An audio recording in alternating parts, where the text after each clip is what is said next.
the right kind of diet based on your lifestyle. So if you have a sedentary lifestyle, and you're doing all this TV and you're not exercising, and then you're putting all this food in there that you're not moving through with the proper exercise and everything, you can see those are major stressors on the physiology of the system.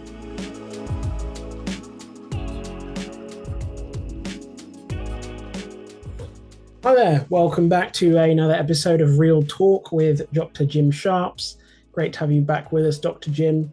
And for those of you that are kind of new to the channel or just discovering us for the first time, really our goal here is to really help demystify a lot of knowledge, information that you'll find on the internet. We want to really be a trusted source of all things original or alternative medicine, and really just give that clarity and backing for the points, not just to throw things out there because they're viral or they're popular, but really to just dig a little deeper and not be the final answer, but start you on your journey of knowledge and self-development in the area of original medicine.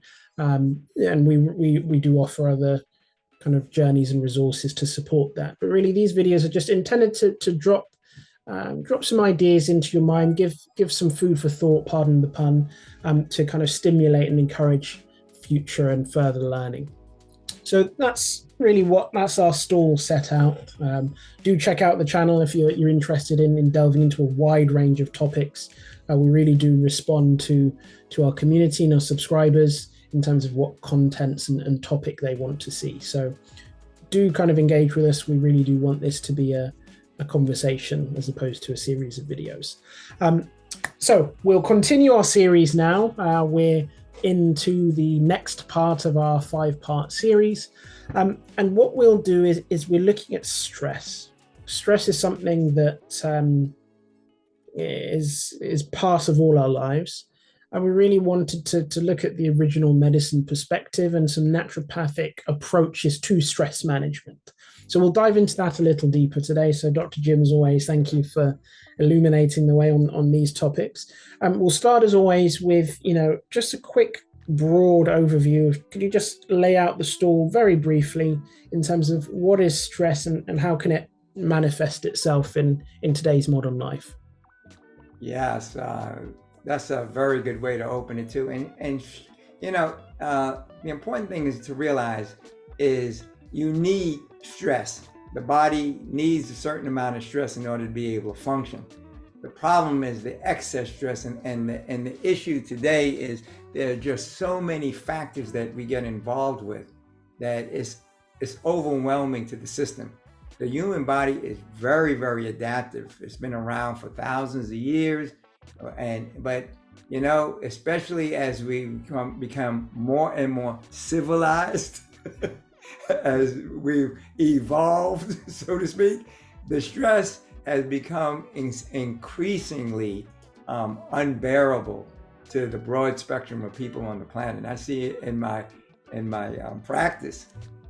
In addition to the dietary and other factors that you're trying to deal with, stress, physically, mentally, emotionally, job-wise, is a major factor in people's health these days. Well, that's great, Dr. Jim. And just going into stress a little more, from your perspective, obviously you've had a practice now for decades. What have you seen in terms of the patterns and trends of stress? Is modern society, as it develops and the pace quickens, is it reducing stress or is it going in the opposite direction? What's your kind of observation on that? Yes, on the contrary, it's worse. And one of the major things, I've been around now almost for 8 decades, it's all of this electronic EMF, electronic frequencies, that has gotten increasingly higher and higher. I noticed personally and professionally. When I started out, they didn't even have TVs, and then it was a big deal when you had the black and white TVs. Now everything and the body can handle a certain amount of stress, but the continuous, the bombardment, all the way up to now you have the power of supercomputers that you can have in the palm of your hand and in your ears, and that excess electromagnetic pounding on the system is becoming more and more problematic. So staying up all day, watching TV. In the old days, you remember back in the old days, very old days. You don't remember because you weren't there. When it got dark, time was up. So one of the things is blue light. Blue light is very, very important. That blue light is that full spectrum light that you get first thing in the morning. And it's very good for the melatonin development, the serotonin, all of those stress modulators, things that help you to sleep and that manage the stress and the balance of cortisol. When do you ever rest from that? And then and back in the earlier times, at 8, 9 o'clock, it was dark. You got a chance to rest, and then your body can reboot. But this electronic stress, and then you got your computers next to you, the TV. Some people keep their TV on. They fall asleep while watching TV, and all of that assault on the nervous system, all that excess light, all that excess pounding on the central nervous system, you even logically, when you think about it, you can see it puts a huge toll on the body. Clear. And that's clear, Dr. Jim. So going into kind of stress a little more deeply from the perspective of original medicine, what are some of the techniques that you can go through to calm the mind and the body? Because I think that's a critical point to dive into. What can you do from an original medicine perspective to address this ever-growing EMFs, stress? What can be done? Yes, very, very good, very powerful. And just to put it in context, original medicine are those 8 laws of health. So let me just hit on a couple of them if you don't mind. One of them is exercise. Exercise is very good because all of that pounding, all that accumulation, it gives you a chance to clear it out. It gives you a chance to get that circulation going, and the sweating actually moves out some of those toxins that are developed from that excess stress. So exercise is an excellent stress modulator. It helps to reduce the cortisol levels. As I said, you get the circulation. The lymph system is very important for taking poisons out of the body. The only way the lymphatic system works is through movement. And so exercise is that rhythmic movement that gets that lymphatic system going. Of course, you can do it through massage, passively, but that is the most active way of getting, of managing those internal stressors that are built up from excess, from wrong kinds of eating, etc., which takes me to one of the other original medicine, eating right. Cleaning out the body and giving it and opening up those passages so that the body can take care of all these EMFs, all these other things that you're involved with. So eating the right kinds of foods is the right kind of diet based on your lifestyle. So if you have a sedentary lifestyle, and you're doing all this TV and you're not exercising, and then you're putting all this food in there that you're not moving through with the proper exercise and everything, you can see those are major stressors on the physiology of the system, and it affects your nerves. And then when you can't get the mineral absorption that you need, it can affect your brain, and so you get this cascading effect. There's other things that you can do. Water is one of those laws of health, right? And getting a right amount of water, but even external water. So, taking warm baths are very, very helpful right before going to bed, if that's practical. I know a lot of people have blood pressure issues and stress, and just that 20 to 40 minutes of a warm bath before retiring, it helps to sleep. It gets your system to kind of rebalance, to kind of relax and to settle down, and you don't have this constant barrage. Of course, there's some things that you can do to help. There are a handful of over-the-counter products that you can use while you're trying to incorporate these laws of health, or this original medicine we talked about. And the original medicine approach for supplements would be things like ashwagandha, which you've heard of, which is an adaptogen. So which means that it helps you to adapt to a whole host of situations.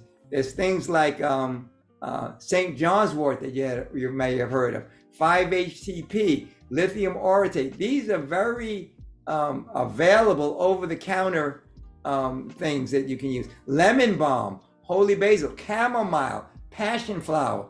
There's a whole host of herbs called nervines that relax the nerves. So these are the original medicine type of things that you can do to help a whole lot with stress. And let me just kind of cap it off with one principle, and that is the principle which kind of relates to your opening question. In this day and age, with all of the things that we're involved with, getting rhythm and routine in your life, having bouncing all over the place. Rhythm and routine is a great stress manager. And what I mean by that is try to get a kind of a regular routine to the best of your ability. Kind of try to eat at the same time or around the same time every day. Try to get a fixed amount of sleep. So time management, so that you can, even if it's just 10 minutes of exercise, even if you can only do 5 minutes 3 times a day to get your accumulation of 15 minutes. But if you can kind of develop a rhythm and routine where you go out and do and do whatever you have to do, but try to have some kind of modulators in your life to kind of keep some balance, that rhythm and routine, time for prayer and meditation and rest and reflection. Those are some very powerful tools that you can use from a naturopathic standpoint to manage the stress in your life, so that you can, it's a great preventive for a whole host of health issues. And at the same time, what I like about original medicine, the same things that prevent it are the same things that cure it. So you don't need 2 different systems. And so I like to end up with this, developing this rhythm and routine. And if there's one factor that I see that's missing, is there's just too much chaos and commotion, and people are losing control. So by taking that control back in your life, and there's certain things you can't deal with, but if there's some things that you can do to kind of get you back in touch with you and your relationship to nature, to natural phenomenon, the way we're designed and our purpose, it helps a whole lot with managing stress. And they're all natural, they're all relatively inexpensive, and they're available across all spectrums of different lifestyles and cultures, etc. No, that's great, Dr. Jim. And just a kind of a final kind of question as we close. You mentioned different kind of techniques and approaches. Just a quick one, because I know it's something that will come up a lot, and it's a lot I hear in different circles. Is there anything around breathing that you could recommend and just throw it before you close? Yeah, thank you. And that's, it's funny you mentioned that. That's the most important. A lot of people don't realize 80% of our vitality comes from air. And people don't realize only about 20% comes from food. So air is the first and most important. And it's a good thing you don't have to volunteer to breathe. A lot of us would be dead. You can't even force yourself to stop breathing.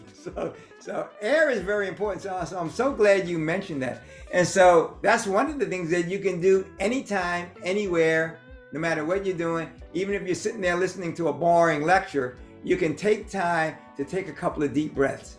It's unobtrusive. You can sit there and just quietly breathe into a count of like 6 to 8, very slowly.